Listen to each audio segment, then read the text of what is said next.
Welcome back to New Rockstars, I'm Erik Voss, and Spider-Man has been conspicuously missing from crises that definitely need him, from the arrival of Carnage in Venom Let There Be Carnage, to our lives, a desperately needed update on Spider-Man No Way Home, like our immature attention spans need our hero. Where's Spider-Man? Why wasn't he in Falcon Winter Soldier? Why wasn't he in the Snyder Cut?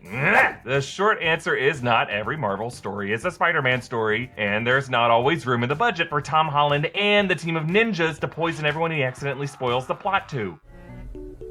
Damn it. However, since Spider-Man No Way Home may cross over different universes, we may have a deeper answer to where Spider-Man is, and a pretty good idea of what Sony could be cooking up for their joint Marvel Studios event coming at the end of the year. Spoiler warning in case I'm right, but if not, it's okay because it's more fun to be surprised. So, in the Venom Let There Be Carnage trailer, other than that Spider Cletus Cassidy smacks, Spider-Man is kind of a no-show in this movie, a decision made by Sony and director Andy Serkis to set this movie in its own world, inspired by the world of Spider-Man with Daily Bugle newspapers, Stan Lee cameos, and the Ravencroft Institute, but not the web-slinger himself. We're treating this very much as it's his own world. The Venom story is his own world. There are nods and little moments that you just like this newspaper, the Daily Bugle, of course. But on the whole, he's unaware. They are unaware at this point of other characters like Spider-Man. That's the way we've chosen to play this particular episode of the movie. But, well, we'll wait and see. We'll see what little things you can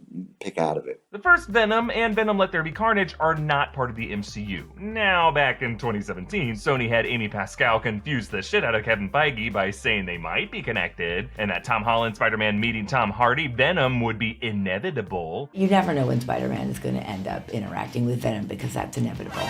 But while Spider-Man is not part of Venom and Carnage's story, Serkis's wording left the door open with a tease that he might soon be. Like, notice how he said they are unaware at this point of other characters like Spider-Man and the way we've chosen to play this particular episode of the movie, but we'll see. And whether or not you think that's reading too much into it, it might be. It's still weird for Let There Be Carnage to lean even more into Spider-Man's world if the first movie was successful enough without really making any references to Spider-Man at all. I mean, really, that 2018 film went out of its way to avoid mentioning the Daily Bugle. Eddie left New York due to some vague incident with the Daily Globe. We don't want a repeat of the Daily Globe. Oh, really? Maybe you were run out of New York. I don't want you run out of San Francisco. By comparison, this sequel is going all in on Spider-Man references, with multiple Daily Bugle sightings in the trailer alone, implying the existence of the Daily Bugle editor, J. Jonah Jameson. Now, it's unclear if we're talking J.K. Simmons, though, because he now plays Jameson in the MCU as a different version of the character, an Alex Jones-style conspiracy theorist. But whoever the J. Jonah Jameson is in the Venom universe, remember, he's a grieving father, because the opening minutes of Venom identified that astronaut as Jameson.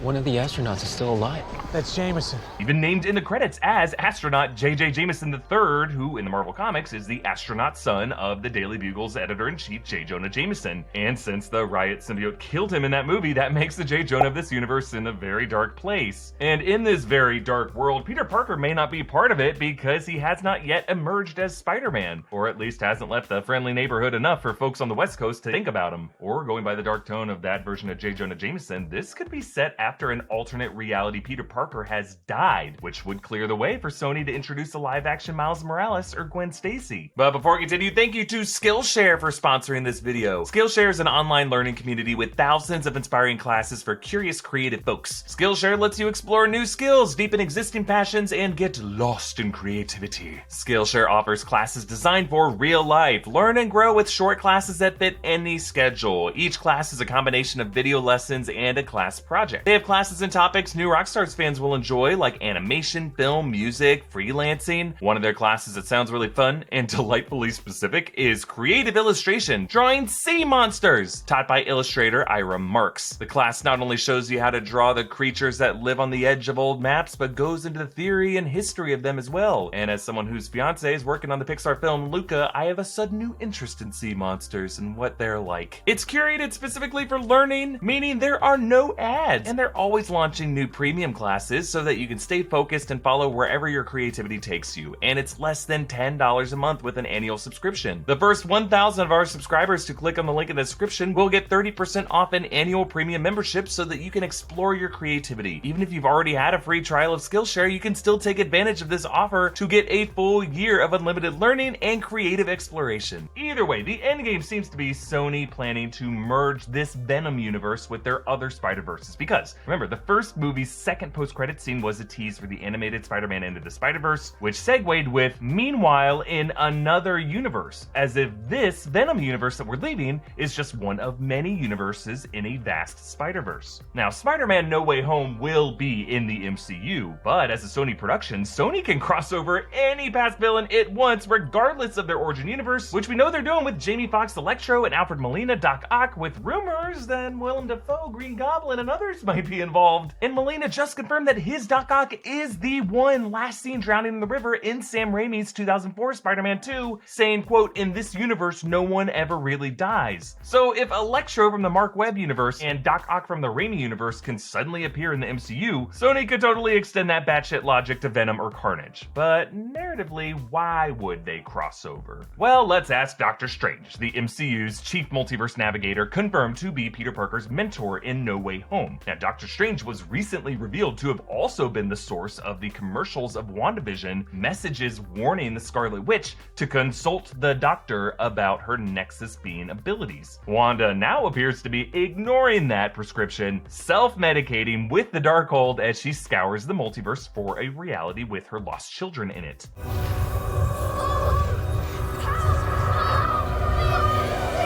And ahead of Wanda's confirmed return in Doctor Strange in the Multiverse of Madness, the Scarlet Witch may have inadvertently created another hex causing some children to go missing, as we've seen in No Way Home set photos, and causing Spidey villains from alternate realities to pop up in the MCU in No Way Home. Now, meanwhile, back in the Sony Venom universe, I have speculated Let There Be Carnage will be an adaptation mix of Maximum Carnage and Absolute Carnage, the latter of which features Carnage taking over a cult of worshippers of the symbiote Clintar deity Null and creating an army of drones. And with a title like Let There Be Carnage, yeah, Carnage is probably gonna go God mode in this movie, which is pretty scary considering he is a sadistic serial killer. So if they play this out, Carnage and his army could go on a total killing spree, a sort of mini genocide. Carnage could win this movie, which would leave this Venom universe in such a wreck, a state of carnage, some might say, that Carnage could, after this victory, get recruited